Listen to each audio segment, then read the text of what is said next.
Si Tina Nolasco, ayan.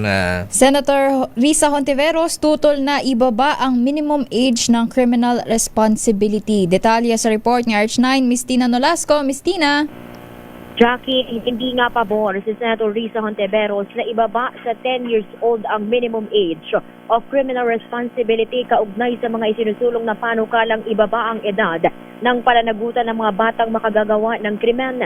Sa kapihan sa Manila Prince Hotel ngayong araw, ipinaliwanag ng senadora na sa pag-aaral o sa science, hindi pa ganap na buo ang discernment ng isang menor de edad.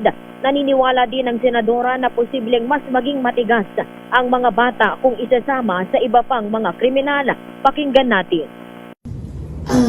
Yung ganyang harsh na purely punitive measures na walang diversion or intervention, lalo lang manunood sa paniniwala nila na wala talaga akong lugar sa mundong ito, kundi ako makipagmatigasan din sa iba, even to the point of dahasin ko yung ibang tao.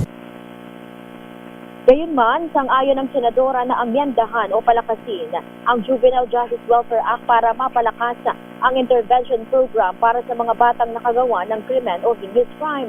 Pakinggan natin. Responsibility. Pero sang-ayon ako na dapat i-review at evaluate at kung kinakailangan i-amend para palakasin yung Juvenile Justice and Welfare Act. Dagdag pa ng senadora, sisilipin ng Senate Committee on Women, Children, Family Relations, and Gender Equality kung gaano kahusay at kaepektibo ang mga intervention program ng pamahalaan. Hinimok din ito ang mga magulang na patuloy na gabayan ang kanilang mga anak. Ito si RH19 na Nolasco para sa DZRH, una sa Pilipinas, una sa Pilipinas.